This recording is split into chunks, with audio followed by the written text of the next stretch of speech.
Hello friends, আমার channel Sandhya Das the art of cooking. आज আমি তোমাদের সাথে শেয়ার করব। এই দেখো, আলু আর ডিম ভর্তা। আলু নিয়ে নিয়েছি সিদ্ধ করা, ডিম, কাঁচা লঙ্কা একটা, আর পেঁয়াজ কুচিয়ে নিয়েছি একটা। আর এই দেখো, শুকনো লঙ্কা একটু তেলে ভেজে নিয়েছি, ফ্রাই করে নিয়েছি। আর দেখো, নুন আর কাঁচা সর্ষের তেল। এটা ভালো করে আমি মাখিয়ে নেব। আলুটাকে আগে ম্যাশ করব, ভালো করে ম্যাশ করে করে। এটা কিন্তু খেতে খুব দারুণ লাগে বন্ধুরা, ভাতের সাথে। আমি এটা ভাতের সাথেই করব। দেখো, আলুটাকে আগে ম্যাশ করে নিচ্ছি।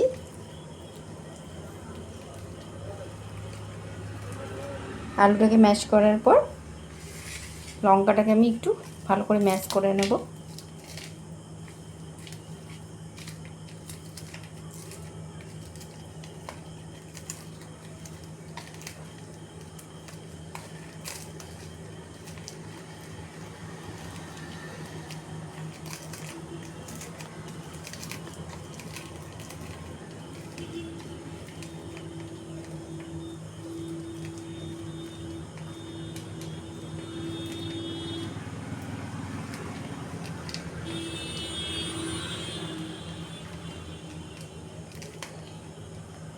পেঁয়াজটাকে ওর সাথে ভালো করে মাখিয়ে নেব চটকে।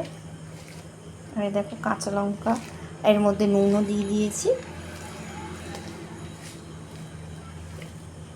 এই ভর্তাটা কিন্তু দারুণ লাগে, একটু ঝাল ঝাল হয়, কিন্তু মুখ ছেড়ে যায়। এই ভর্তাটা করে দেখো বন্ধুরা, খুব সুন্দর লাগে খেতে। এরপর আমি ভালো করে ডিমটা ভাঙবো। এই দেখো, এটাও আমি ভেঙে ম্যাশ করে দেব।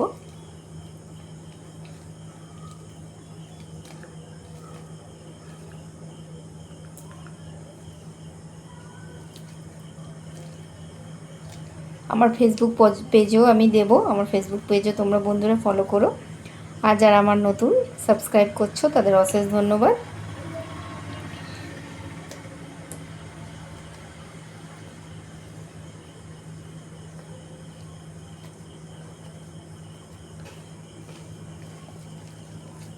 এটা ভালো করে নুনের সাথে ভালো করে এটা ভর্তাটাকে মাখিয়ে নেব। এটা হচ্ছে ডিম আলু ভর্তা। দেখে লোভ লাগছে না বন্ধুরা? এটা কিন্তু দেখতেও ভালো লাগে, খেতেও কিন্তু দারুণ লাগে। তোমরা করে দেখো। আর তোমরা ঝালটা যদি আরও বেশি দাও আরও ভালো লাগে। তা আমি খুব বেশি ঝাল ইউজ করিনি, আমি 2টো লঙ্কা ইউজ করেছি। তো যারা তোমরা ঝাল খেতে ভালোবাসো তাদের তো আরও দারুণ লাগবে। এটা একটু বেশি লঙ্কা দিয়ে, বেশি শুকনো লঙ্কা দিয়েই বেশি ভালো লাগে। এই দেখো, জাস্ট মাখানো হয়ে গেল।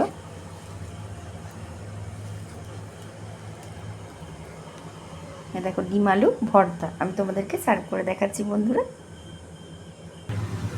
এই দেখো, আমার রেডি ডিম আলু ভর্তা। এটা গরম ভাতের সাথে দারুণ লাগে, ডাল ভাত আর এই আলু আর ডিমের ভর্তা। আমার channel Sandhya Das the art of cooking, আমার চ্যানেলের সাথে প্লিজ থেকো বন্ধুরা। আর আমার ফেসবুক পেজও ফলো করো, Sunanda Das the art of cooking. একদম খুব সিম্পলভাবে, খুব চটজলদি হয়ে যায় বন্ধুরা। কোনো কিছু তরকারি করতে ইচ্ছা না করলে গরমে খুব শর্টকাটে কিন্তু এটা হয়ে যায়। তো তোমরা করে দেখো, এটা কিন্তু খেতেও টেস্ট হয়। তো তোমরা করো, আর আমার চ্যানেলের সাথে প্লিজ থেকো, Sunanda Das the art of cooking. আমি আবার অন্য রেসিপি নিয়ে হাজির হব। By friends.